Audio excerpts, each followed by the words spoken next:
shafers, and also cannons. Oh, really?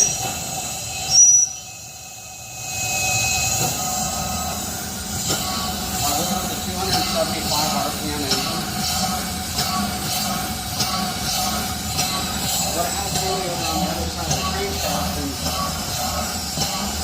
we believe it probably ran a water pump.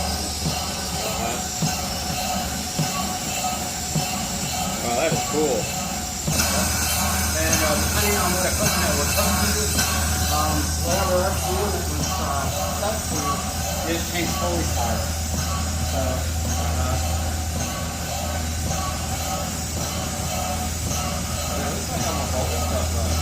yeah, this was the last one I got running. Steam engine. And you guys know what a line shaft is? So a line shaft is, we got some cleaning it. It shows them in the ceiling. So there would have been a belt running to a shaft that had many pulleys on it. So a little guy like this, because it takes a lot to make steam.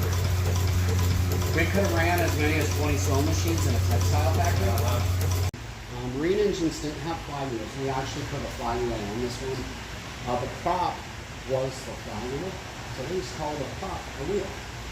This one's got a Stevenson linkage in it, which allows this engine to go forward and backwards. The Stevenson gear or linkage was first used on trains. Mr. Stevenson, of course, used it. But what's really neat about it is, you know, we start to think about how we get reverse today through a transmission. This one, all we did was take the timing to the other side of the crank. The engine this size could have powered a vessel up to about 70 feet. Really? So you change you shift the fulcrum is what you do? That's it. Yeah, so we're about 4 degrees roughly on one side of the crank. I bring it 4 degrees on the other one. Changes that valve timing around backwards. And this one we do have a belt on it, and it's hooked to a medicine generator. So that's an early DC generator that actually worked.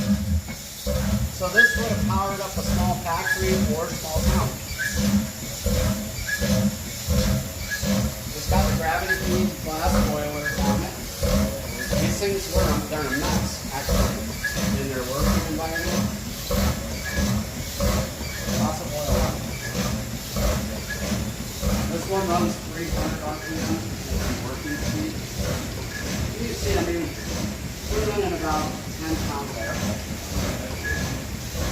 And you know these engines have, I mean, literally thousands upon thousands of hours.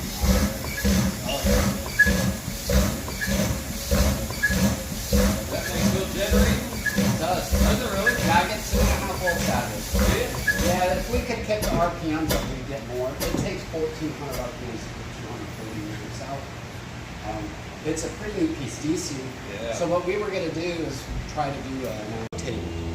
So we got a Flyball Governor. So you guys have heard the expression "balls to the wall, wide open," comes from that governor. So this one ran a foundry in Archer, Florida, until 1953.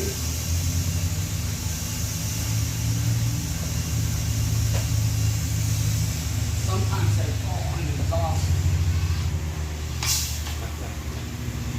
So when the foundry was running during the day, this is an AC generator. This powered the factory up to melt the metals. It powered 5 municipals on Archer until the early 30s. Now this engine here ran until the 1953s when they retired. So that's pretty cool. So when we think about, you know, a slide valve, as that valve opens, it opens full every stroke. Well, 70% of that steam energy goes out there. With the coreless, it rocks into place, so the linkage is hooked to the governor, and the valve catches. If I move the linkage, the valve catches. So, like the big guy right there, said 1,800 pounds of the full 1 hour of slide valve engine, it would have ran out. So it's not close. were extremely efficient in this period of time. So what George told us to do is go to a factory and say, my engines will save you money. You can buy them for this amount of money, or I'll give them to you. If you sign a single contract, give me a copy. And the factory would have been so much more money ahead of the product. But probably more notable industry needs from around the world.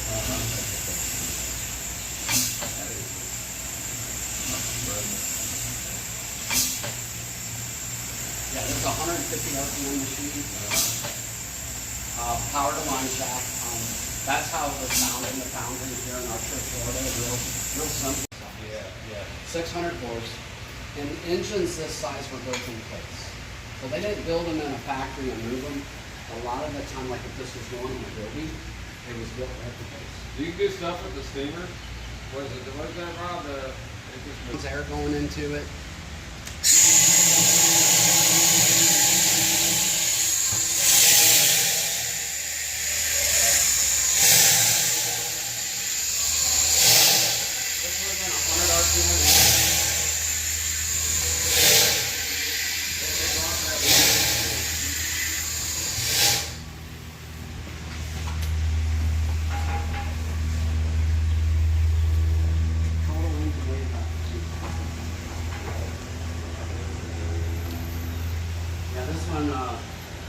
Took a while to get going, and the piston was seized in, it was stuck in the cylinder, so a lot of soaking and a lot of pressure on it over a long period of time.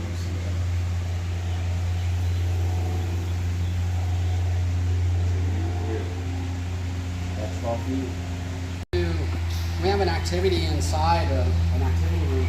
We do 5 simple machines with kids, and this is a compound engine because it's got more than one.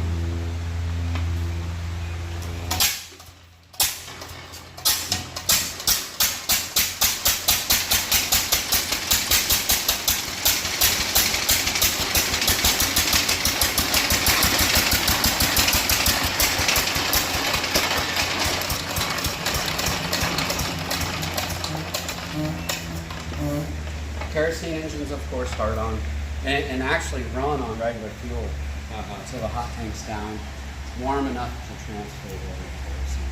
It's got the blade crutch, so once it was finished cutting, they lift it, uncouple it, and then run it the next length of cut. So there's rear axles on there. Oh yeah. Right, so we got wedges, levers, wheels, so a compound engine. Hopper cooled 1922 Fairbanks Morris, 15 horse, and it ran irrigation pumps. So we got to talk about farming, and you know, if you were in an area where you weren't able to use a method of irrigation, you were waiting for rain.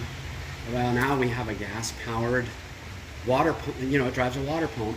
We can water whenever the crop's needed. See if I can get this one up and running too.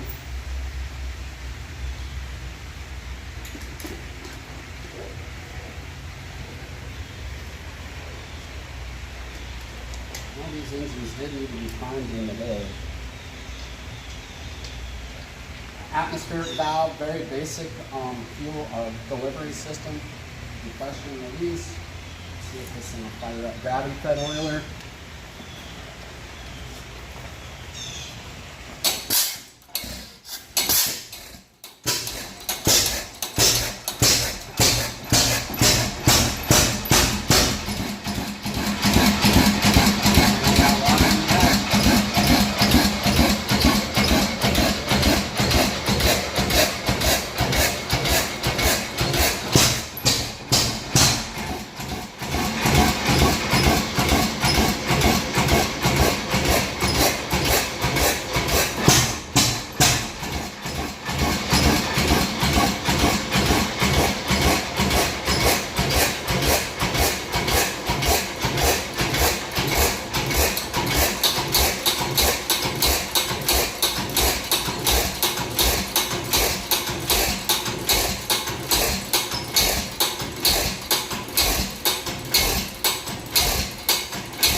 Another Flyball Governor. So it was a set speed.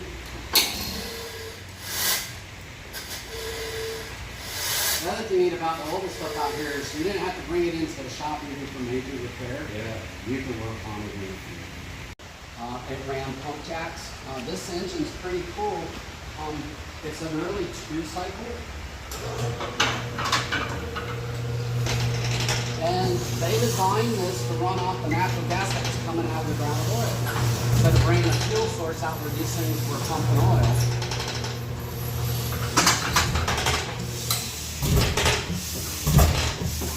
Also water cooled.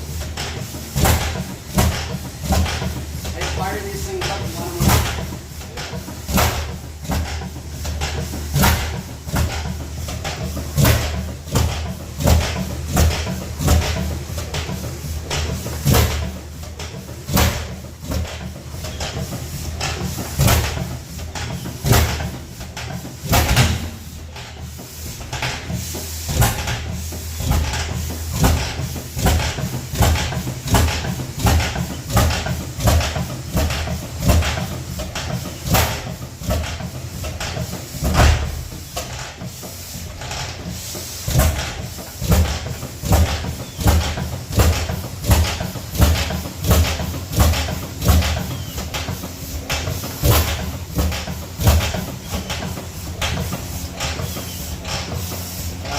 Horses could powered up as many as 3 pump jacks. Also through a cam.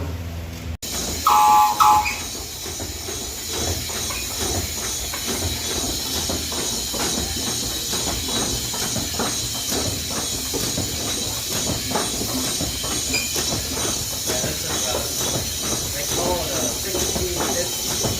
So 50 horsepower has a flywheel, 16 has to go.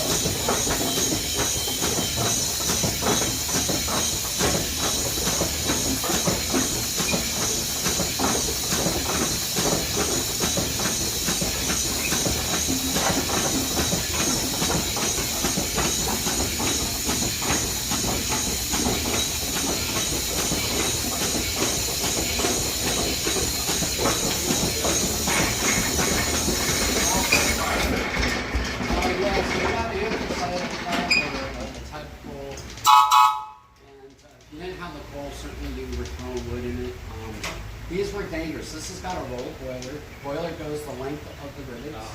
And if these weren't taken care of, they'd blow up. Yep. You didn't know how to build them. Like a steam locomotive?